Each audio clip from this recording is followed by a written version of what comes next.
네, 오늘 오후 예배도 지난주처럼 성경 공부하는 시간입니다. 우리 지난 시간에는 어디를 배웠죠? 성경 어디를 보았나요? 룻기서의 기업 부를 자에 해당하는 고엘, 기업 부를 자. 그래서 그것에 해당되는 단어 고엘. 그래서 이스라엘 백성들은 나의 어려움에 처했을 때 나의 고엘이 누구인가가 가장 관심이라고 했죠. 우리의 고엘 되시는 예수 그리스도, 우리의 모든 것을 회복시키시는 예수님, 그 예수님을 우리가 온전히 신뢰하며 나가야 될 줄 믿습니다. 지난 시간에 그것에 대해서 좀 말씀드렸고요. 오늘은 법궤를 빼앗긴 이스라엘 사무엘상에서 보겠습니다. 새벽 예배 때 우리가 계속 성경을 한 장씩 읽어나가거든요. 근데 읽으면서 이 부분을 좀 공부 좀 해야겠다는 생각이 제가 좀 들어서 가지고 왔어요. 같이 좀 공부하시고 여러분들도 내가 이것까지 알아야 된다 이렇게 생각하지 마시고 성경을 읽을 때 또 통독할 때 도움이 됩니다. 참고로 우리가 4월달 연속해서 5월달까지 할까 생각을 하고 있는데 4월 또는 5월에 행사가 많이 있으면 4월, 6월 이렇게 새벽과 저녁으로 성경 통독을 진행하려고 하거든요. 새벽에 1시간, 저녁에 1시간. 그래서 일주일에 7시간. 그래서 총 한 며칠 정도 되나요? 한 90시간 정도 되나요? 그 정도 되는 시간을 통해서 성경을 일독하는 거예요. 잘 따라오시면 제가 선물을 좀 드리려고 준비하고 있습니다. 근데 성경 통독할 때 이러한 것들이 좀 도움이 됩니다. 그래서 오늘도 같이 말씀을 보겠습니다. 법궤를 빼앗긴 이스라엘입니다. 말씀을 제목은 법궤를 빼앗긴 이스라엘. 사무엘상 4장에서 보겠습니다. 우리 같이 한번 공독하겠습니다. 이에 백성이 실로에 보내어 그룹 사이에 계신 만군의 여호와의 언약궤를 거기서 가져왔고 엘리의 두 아들 홈니와 비냐스는 하나님의 언약궤와 함께 거기에 있었더라. 여호와의 언약궤가 진에 들어올 때에 온 이스라엘이 큰 소리로 외치며 땅에 올린지라. 블레셋 사람이 그 외치는 소리를 듣고 가로되 히브리 집에서 큰 소리로 외침은 어찌미뇨 하다가 여호와의 궤가 진에 들어온 줄을 깨달은지라. 블레셋 사람이 두려워하여 가로되 신이 진에 이르렀도다 하고 또 가로되 우리에게 화로다. 전일에는 이런 일이 없었도다. 우리에게 화로다. 누가 우리를 이 능한 신들의 손에서 건지리요. 그들은 광야에서 여러 가지 재앙으로 애굽인을 친 신들이니라. 너희 블레셋 사람들아, 강하게 되며 대장부가 되어라. 너희가 히브리 사람의 종이 되기를 그들이 너희의 종이 되었던 것 같이 말고 대장부같이 되어 싸우라 하고, 블레셋 사람이 쳤더니 이스라엘이 패하여 각기 장막으로 도망하였고, 살육이 심히 커서 이스라엘 부경에 엎드러진 자가 3만이었으며 하나님의 괴는 빼앗겼고 엘리의 두 아들 홈니와 비느하스는 죽임을 당하였더라. 아멘. 하나님의 괴와 함께 했는데 패하고 망하고 법궤도 빼앗기는 이 어마어마한 사건이 오늘 사무엘상의 초기에 기록되어져 있습니다. 하나님께서 사무엘을 이 새로운 영적 지도자로 세워가는 과정에서 걸림돌이 하나 있죠.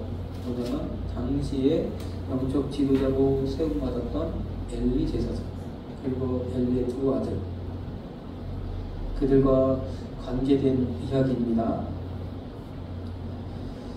법궤는 아시다시피 언약궤, 증거궤, 또 법궤, 또 하나님의 궤, 여러 가지로 성경에 기록되어져 있어요. 이 다 같은 말인 줄 믿습니다. 네. 법궤, 그래서 좀 단어가 짧은 법궤를 저는 선택했습니다.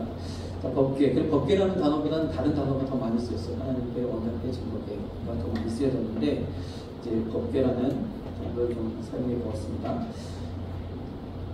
이 법궤는요, 요단강을 가를 때도, 요단강을 건널 때도 모든 진에 앞장서서 그 요단강을 먼저 건너기 시작하는 줄 믿습니다. 이 법궤를 맨 제사장들이 요단강에 발을 디디니까 요단강이 갈라졌다는 거예요. 여호수아의 3장에 기록되어져 있죠. 그때도 역사하셨어요. 법궤를 먼저 하게 하셨죠. 그래서 이 법궤는 하나님과 우리의 만남의 장소. 그래서 그곳에서 내가 너희를 만날 것이고, 모든 사람을 만나는 것이 아니라 거룩하게 구별된 대제사장을 하나님께서 만나주시겠다 말씀하셨어요. 그러면 그 대제사장들이 하나님 말씀하시고 그 말씀을 통해서 이스라엘 백성들을 이끌어 나가는 그러한 임재의 상징이죠. 하나님의 임재의 상징. 오늘날은 그 법궤를, 그 하나님의 언약을 어디에 새겨놓으셨어요? 예전에 두 돌판에 새기셔서 그 상자를 만드시고 그것을 거룩하게 분별하셔서 그 가장 거룩한 지성소에 놓으셨는데, 지금은 하나님의 그 언약을 어디에 새겨 놓으셨어요? 우리의 심령에 새겨 놓으신 줄 있습니다. 우리 마음속에 새겨 놓으셨다. 하나님의 언약의 두 돌판이 들어있는 이 법궤, 그 법궤가 여리고성을 무너뜨리는 그 현장에도 함께했죠. 그 모든 대열의 중심에서 앞뒤로 나아가는 백성들 가운데서 이 언약궤가 그 중심에 있었다는 것. 그러면서 이 여리고성이 무너질 때도 하나님께서 함께 하셨습니다. 이러한 능력의 상징, 하나님의 임재의 상징, 하나님의 백성이 누리는, 하나님의 백성만이 누리는 하나님의 전능하신 도우심의 표상인 이 법궤를 오늘 사무엘상 4장에서는 아무런 일들이 나타나지 않았어요. 오히려 상황이 더 나빠졌지. 어떻게 이런 일이 있을 수 있을까? 이스라엘 사람들이 3만 명이나 죽었습니다. 그 법궤는 빼앗겨버렸어요. 안타까운 상황이죠. 자, 먼저 이 법궤의 사건이 있기 전에, 먼저 이 블레셋 사람들이, 이스라엘 백성들이 블레셋과의 전투에 앞서서 왜 전투를 나서게 됐나를 좀 우리가 살펴보기를 원합니다. 먼저 하나님께서 이제 사무엘을 한나의 기도로 사무엘을 허락하셨고, 그 사무엘을 통해서 새로운 민족의 지도자로 삼으시려고 그렇게 작정하셨습니다. 그러면서 오늘 사무엘상 그 앞절 3장 마지막 단의 말씀들을 보면 사무엘이 자라가고 하나님께서 그와 함께 하심에 그 말로 하나도 땅에 떨어지지 않게 하셨다 그랬습니다. 하나도 말이 헛되지 않고 그 말이 공으로 돌아가는 일이 없다는 거죠. 하나님께서 사무엘을 통해서 말씀하신 것은 반드시 이루셨다.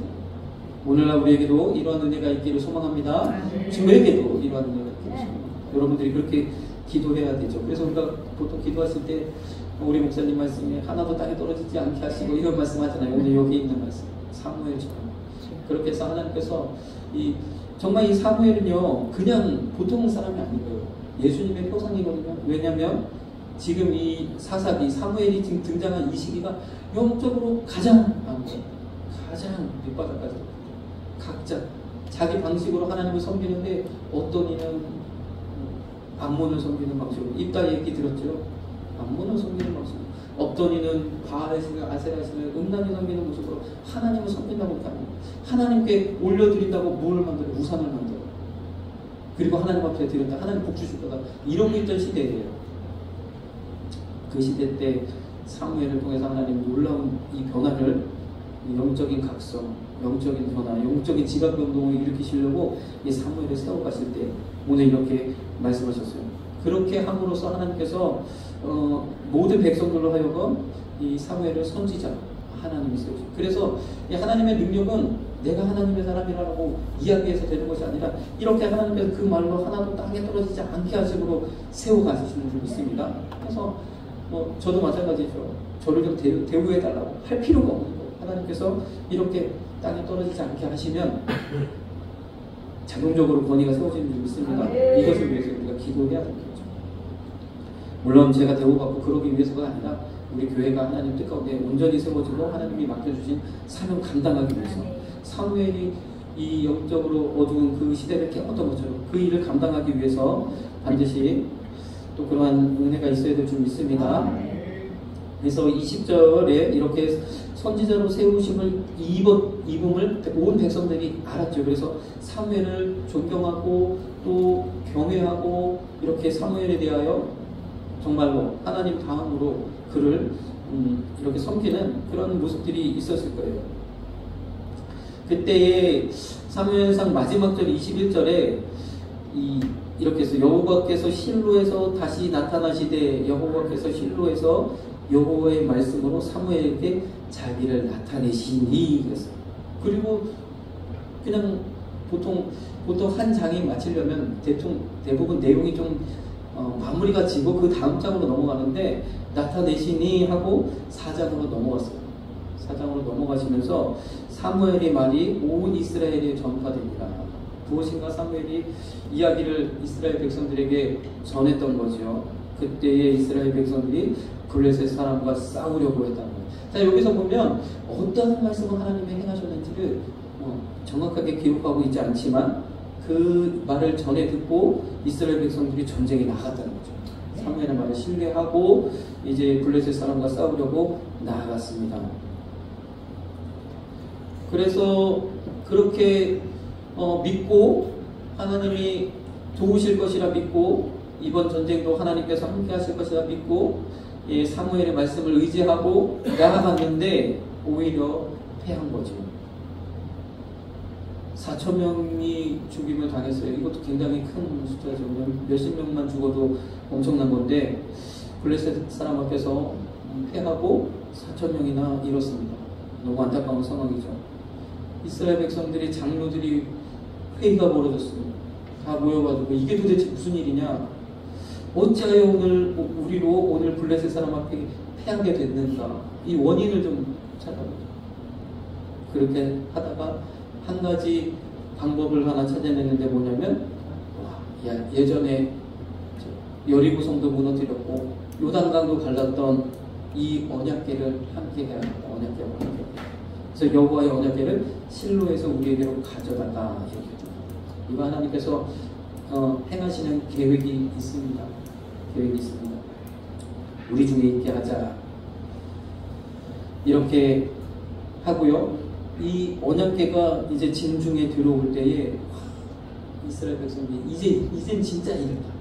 4,000명이 죽었는데 이제 반드시 이거에 10배로 갚아주리라.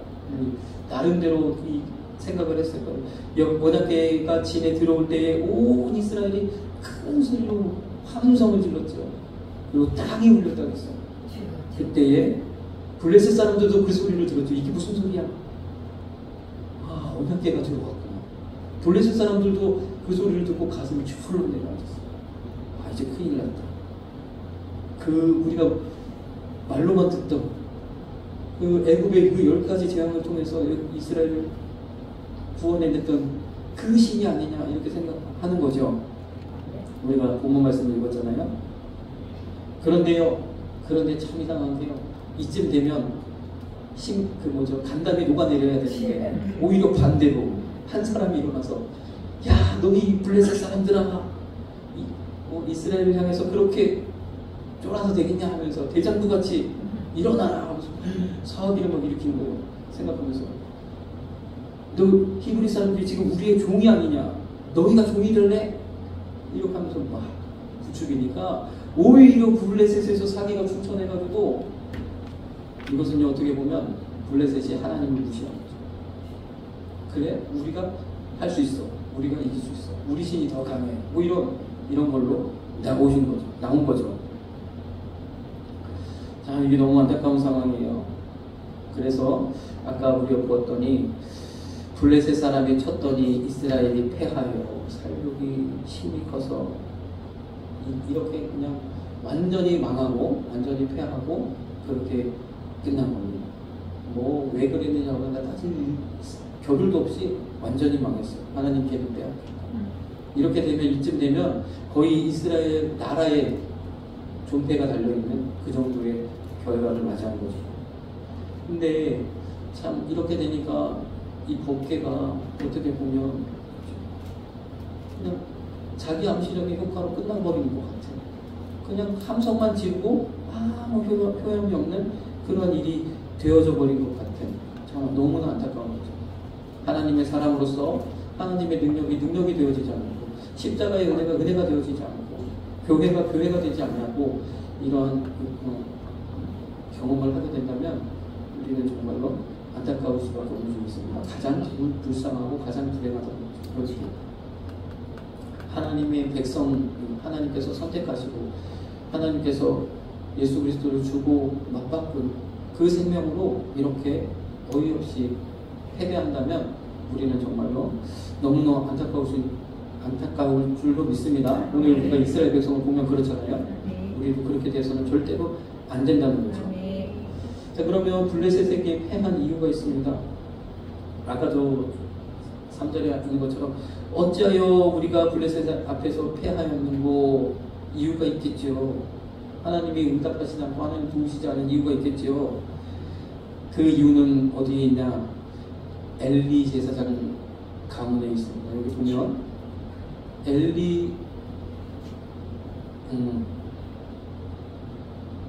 엘리에게 하나님께서 첫 번째로 경고를 해요. 2장에서 누구냐면 하나님의 사람, 이름이 밝혀지지 않은 무명의 선지자가 와서 엘리를 향하여 아주 강력하게 경고를 합니다. 지금은 저는 짤막한 29절 한 절만 가져왔지만 쭉 엘리에 대해서 다시는 하나님께서 그 가문을 완전히 멸하시겠다라고 작정하시는 그 경고를 이야기합니다. 그때 무슨 말씀을 하느냐? 나의 처소에서 명한 나의 재물과 예물을 밟으며 내 아들들을 나보다 더 중히 여겨. 우리 원로 목사님도 이 말씀에 은혜를 받으셔서 우리 자녀들이 어떻게든 하나님 앞에서 그렇죠, 하나님을 섬기는데 장애가 되지 않기를 바라셔서 얼마나 밟으셨는지 모르십니다. 이렇게 표현해서 너무 죄송한데요. 아무튼 또 저희 같은 경우에도 이 말씀을 알기 때문에 어떻게 뭐 할 수 없는 거죠. 그런데 여기 보십시오. 여기서 보면 하나님의 마음은 이 두 아들이 행한, 성소에서 행한 그 짓은 읽어보시면 아시겠지만 정말 입에 담기 어려운 일들입니다. 음행을 저지르고 또 하나님께 바쳐진 그 모든 것에서 먼저 끄집어내서 자기 거로 삼았어요. 이것을 하나님한테 예배하고 가져가도 그것도 안 되는 건데, 하나님께 드린 거니까 그것도 안 되는 건데 먼저 갖고 오라고, 내가 먼저 갖고 오라고. 그렇게 악행을 했을 때 하나님은요 그 아들들의 죄를 지목하지 않았어요. 뭐를 지목했냐면 엘리로 하여금 왜 못하게 하지 않았느냐, 왜 가르치지 않았느냐, 이것을 말씀하셨거든요. 왜 내 아들들을 나보다 더 중히 여겼느냐, 그들로 더 살찌게 했느냐, 이렇게 말씀하셨어요. 두 번째로 이번에는 이제 차기로 다음 영적 주자로 세우기로 작정한 사무엘, 그 어린 사무엘. 처음에 하나님이 사무엘을 부르시죠. 세 번 부를 때. 처음에는 이게 하나님의 응답인지 몰랐다가 하나님의 응답인 것을 깨닫고 그때에 다시 한번 엘리 가문에 대한 경고를 내립니다. 그때 뭐라고 말씀하시느냐? 이때도 쭉 말씀하시는 거예요. 그의 아는 죄악을 인하느니, 다 알고 있다는 거예요. 알고 있는데 그렇게도 뻔하게 그 죄악을 죄인인 것을 인정하지 않았다는 거죠. 그러면서 자기 아들들이 저주를 자청하되 금하지 않는 엄청난 일인 거죠. 엄청난. 그래서 이것은 무엇이냐? 그 두 아들들이 범한 죄는 정말로 하나님이 용서하기 힘든 그런 죄. 그래서 강력하게 경고했어요. 여기 14절 보십시오. 엘리 집에 대하여 맹세하기를 엘리 집의 죄악은 재물이나 예물이나 영영이 속함을 얻지 못하게. 영영이 이것은 사망 선고가 내려진 거죠. 그래도요 하나님의 마음은요 무엇이었냐? 회개하기를 돌이키길 바랍니다. 물론 하나님께서는 돌이키지 않을 것이라는 걸 아셨어요. 그래서 그들을 끝장내시고 새로운 사람을 하나님께서 사용하시겠다 생각하시고 계신 거죠. 그 계획을 가지고 이 한나를 통해서 기도의 사람 사무엘을 얻으신 거예요. 그러나 하나님의 소망, 하나님의 바람은 언제라도 회개하기를 바라시는 분이 있습니다. 아무리 정말 칠흑같이 또 진홍같이 붉은 죄를 할지라도 회개하면 돌이키면 하나님 다 받아주십니다. 회개하기를 바라셨다는 거예요. 그 회개가 언제 이루어졌느냐?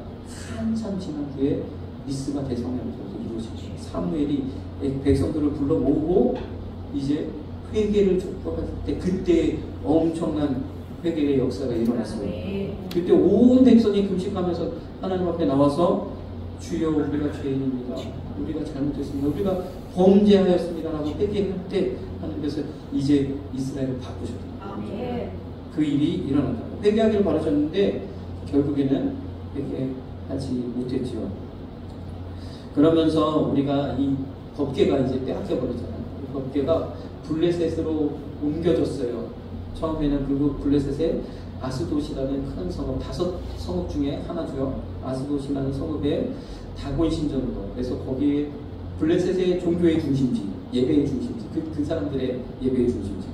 다곤, 아스돗 성읍으로 옮겨져서 다곤 신전에 그 법궤를 옮겨 놓았는데 다음날 일어나니까 큰 다곤 신상이 거꾸러집니다. 이게 웬일이냐. 어쩌다 우연히 그랬겠지.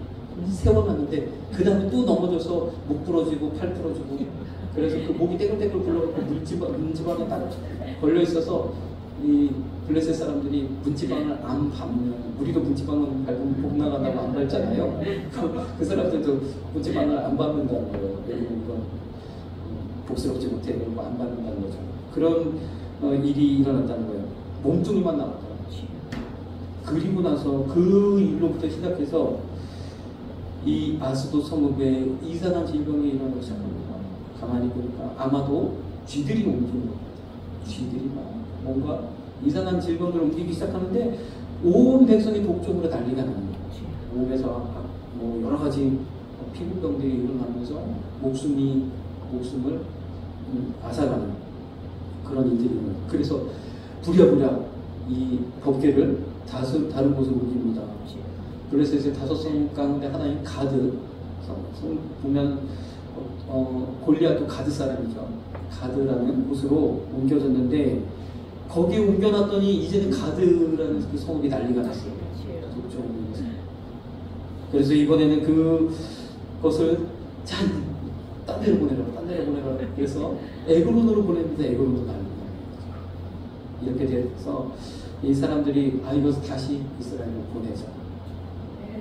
그렇게 보내면서 그 안에다가 그 다섯 성읍에서 하나님께서 이 독종을 일으키셨기 때문에 그것에 대하여 이제 속건제, 다시 말해서 하나님 거를 우리가 훔쳐왔으니까 이것을 다시 돌려드리고 이것에 더해서, 속건제가 그런 의미거든요.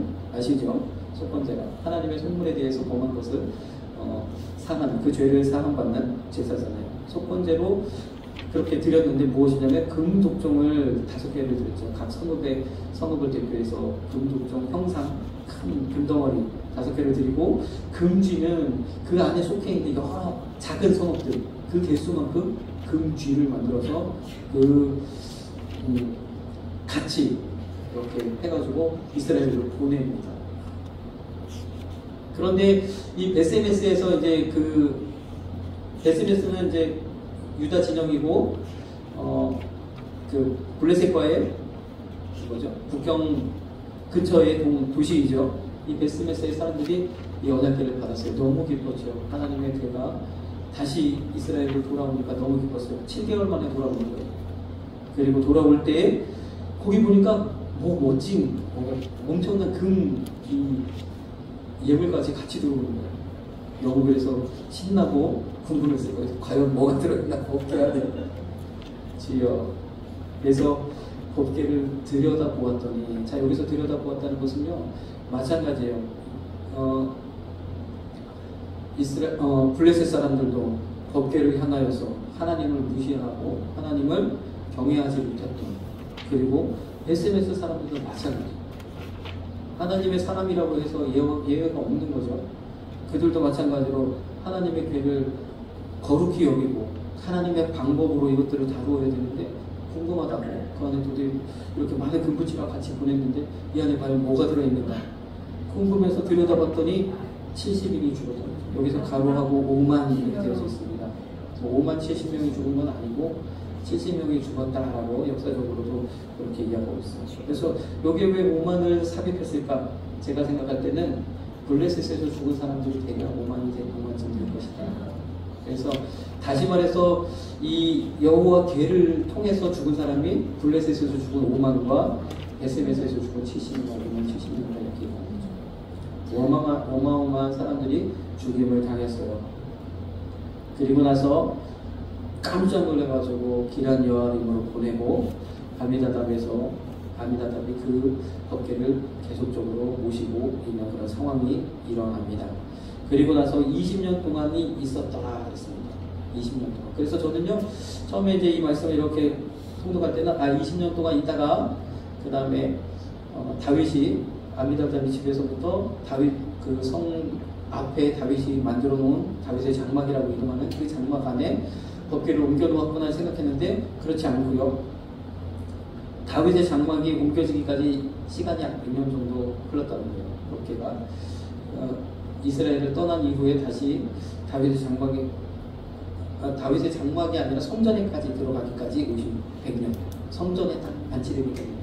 왜냐하면 사울 40년, 다윗 40년 이 기간들이 있어야 되기 때문에 100년 정도 지나간다는 거예요. 그리고 아까 그 기간 20년, 그래서 100년 이상 걸렸을 것이다 이렇게 예상을 하고 있습니다.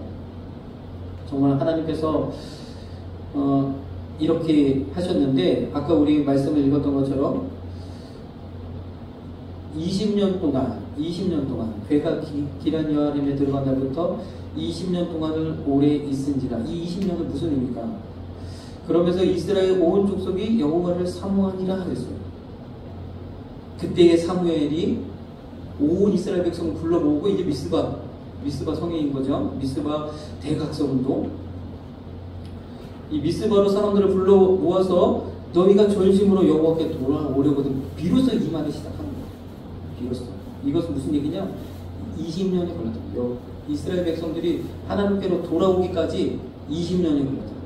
계속적으로 사무엘이 이야기하고 또 이야기해서 드디어 그들이 이 하나님께로 돌아가야겠구나. 이 모든 것이 우리의 죄 때문이구나라는 것을 발견하기까지 20년이 지나서 이스라엘 백성이 여호와께 돌아가서 하나님께서 놀라운 일을 이루셨는 줄 믿습니다.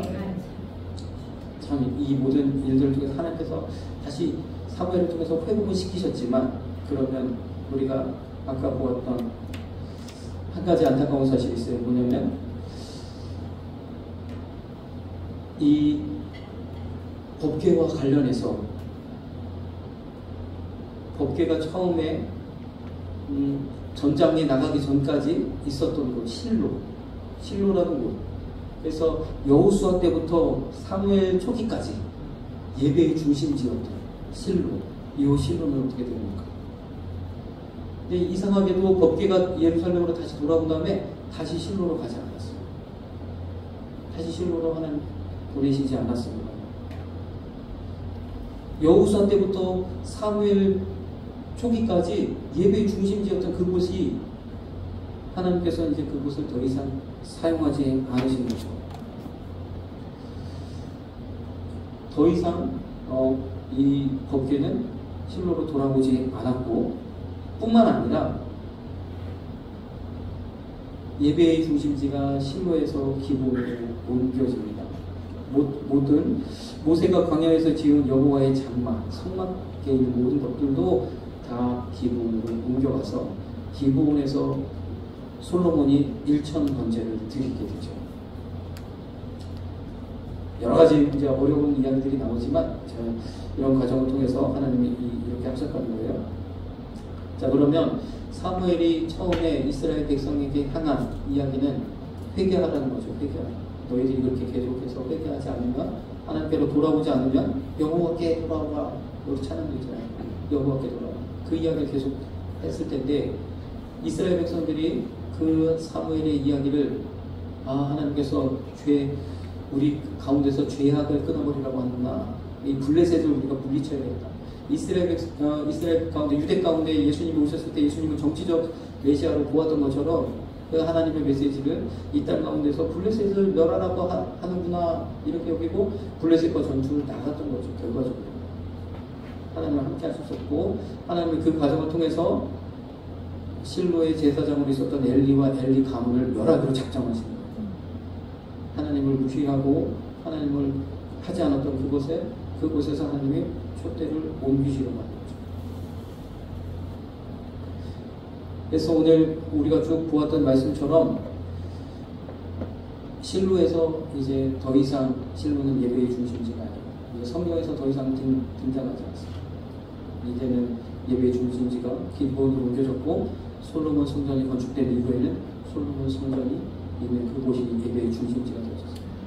성막은 법궤는 하나님의 임재를 나타내죠. 우리 가운데 하나님이 임재하시고 찾아오시고 역사하셔서 하나님이 영광 받으시고 놀라운 역사들을 이루실 텐데, 우리가 회개하지 아니하거나 하나님 뜻 가운데서 멀어져 있으면 촛대를 옮기십니다. 그래서 우리는요, 이러한 말씀을 우리가 경각심을 가지고 받으셔서 우리 삶 가운데서 하나님이 그런 놀라운 은혜를 계속적으로 누리시기를 저희들 간절히 소망합니다. 우리나라도 마찬가지죠. 우리나라도 하나님이 큰 은혜로 복을 주셨는데, 우리가 타락하고 사사기처럼 영적인 어둠이 계속 머무르게 된다면 그 촛대를 옮기실 수 있다. 그러나 아직까지는 하나님 우리를 붙드시고 계십니다. 그 중심에 우리 교회가 있고 또 여러분들이 있는 줄 믿습니다.